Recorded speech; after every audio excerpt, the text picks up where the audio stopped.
Assalamualaikum warahmatullahi wabarakatuh.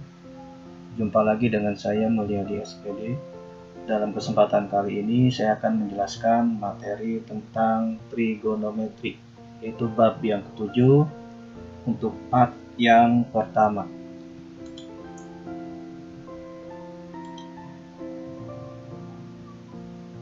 Di part yang pertama, pembahasan kita adalah perbandingan trigonometri pada segitiga siku-siku. Perhatikan gambar di bawah ini. Di sini ada sebuah gambar segitiga siku-siku, ya, di mana sisi siku-sikunya ini ada di titik C.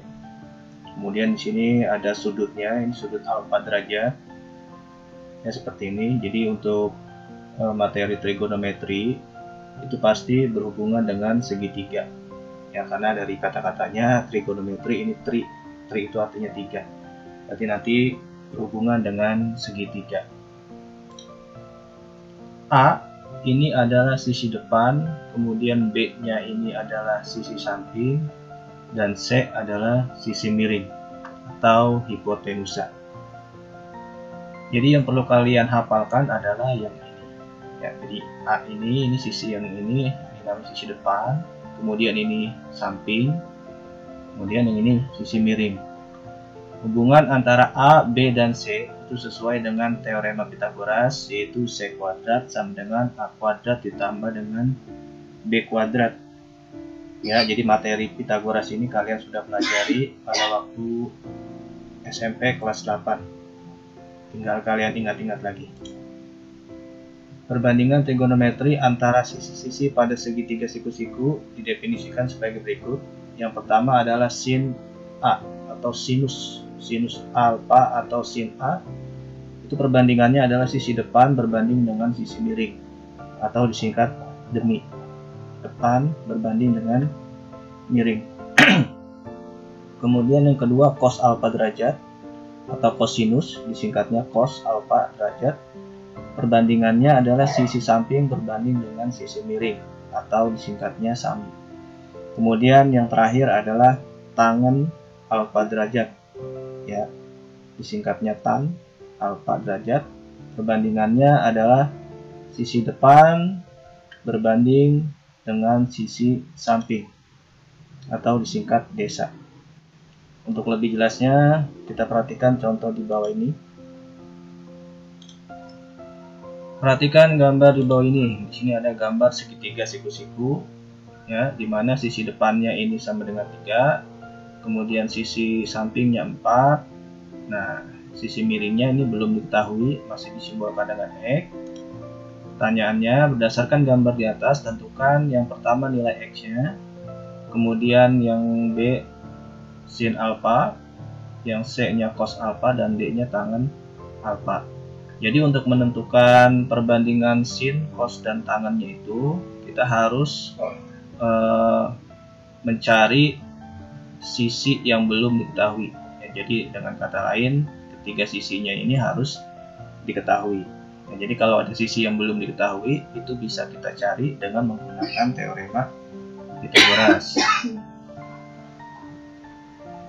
Rumus Pythagoras berarti X kuadrat sama dengan 4 kuadrat ditambah 3 kuadrat. Nah, karena kita mencari sisi miring, kalau untuk mencari sisi miring maka rumusnya ditambah, ya, berdasarkan teorema Pythagoras.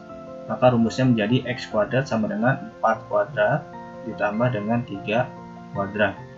X kuadrat sama dengan 4 kuadrat itu 16 ditambah 3 kuadrat itu 9. X kuadratnya sama dengan 16 ditambah 9 sama dengan 25. Maka X-nya sama dengan akar dari 25, X-nya sama dengan 5. Nah, jadi untuk pertanyaan yang A, ini nilai X-nya berapa? Nah, ini sudah terjawab. X-nya sama dengan 5. Nah, ketika X-nya ketemu 5, maka gambarnya menjadi seperti ini, ya. Jadi X-nya kita ganti dengan 5.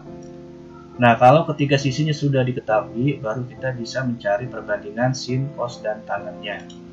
Jadi seperti ini. Yang pertama, sin alfa itu depan berbanding miring, ya, sisi depan berbanding sisi miring. Nah, kalau sudutnya ini, maka depannya yang ini, ya, berarti depannya itu 3, kemudian sisi miringnya 5. Jadi perbandingannya sin alfa itu sama dengan 3 berbanding 5. Kemudian cos alfa. Ya, cos alfa berarti samping berbanding miring.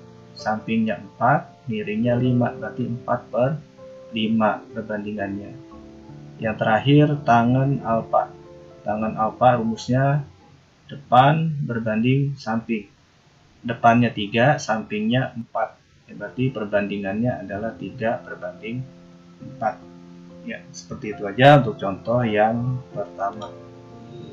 Kemudian kita lanjut ke contoh yang kedua. Perhatikan gambar di bawah ini. Dan di sini ada gambar segitiga siku-siku sama sisi miringnya 10, sisi sampingnya 8. Nah, sisi depannya yang belum ada. Berarti kita cari sisi depannya. Berdasarkan gambar di atas, tentukan nilai X. Berarti ini sisi depannya kita cari. Kemudian perbandingan sin, cos, dan tangen alfa. Nah, karena yang dicari ini sisinya yang pendek, maka rumusnya dikurang. Ya, jadi untuk rumus yang ditambah itu hanya untuk mencari sisi miring saja. Ya, karena sisi miring ini adalah sisi yang paling panjang di dalam segitiga siku-siku, maka rumusnya ditambah. Tapi kalau selain sisi miring, sisi depan atau sisi yang samping, ini berarti kan sisi yang pendek, berarti rumusnya dikurang. Ya, seperti ini. Berarti x kuadrat sama dengan 10 kuadrat, ya, ini 10 kuadrat dikurang 8 kuadrat. X kuadrat sama dengan 10 kuadrat itu 100, dikurang 8 kuadrat itu 64. 100 dikurang 64 sama dengan 36. X kuadrat sama dengan 36, maka X-nya saja itu akar dari 36. X-nya sama dengan 6. Ya, jadi untuk pertanyaan yang A, nilai X ini berapa? Ini sudah terjawab. Nilai X-nya sama dengan 6. Maka gambarnya menjadi seperti ini. Ya, ini kita ganti X-nya, kita ganti 6. Kalau ketiga-tiganya sudah diketahui sisinya, baru kita bisa menentukan perbandingan sin, cos, dan tangennya. Sin alfa itu rumusnya demi atau depan berbanding miring. Depannya 6, miringnya 10, berarti 6 berbanding 10. Kemudian yang kedua cos alfa derajat. Rumusnya adalah samping berbanding miring. Sampingnya 8, miringnya 10, berarti 8 berbanding 10 atau 8 per 10. Yang terakhir tangen alfa derajat. Rumusnya depan berbanding samping. Yang depannya 6, sampingnya 8. Jadi perbandingannya adalah 6 berbanding 8. Ya, jadi seperti itu. Untuk part yang pertama kita hanya menentukan perbandingannya saja. Untuk yang lebih mendalamnya lagi nanti kita bahas di pertemuan yang selanjutnya. Oke, dari saya cukup sekian. Billahi taufiq wal hidayah. Wassalamualaikum warahmatullahi wabarakatuh.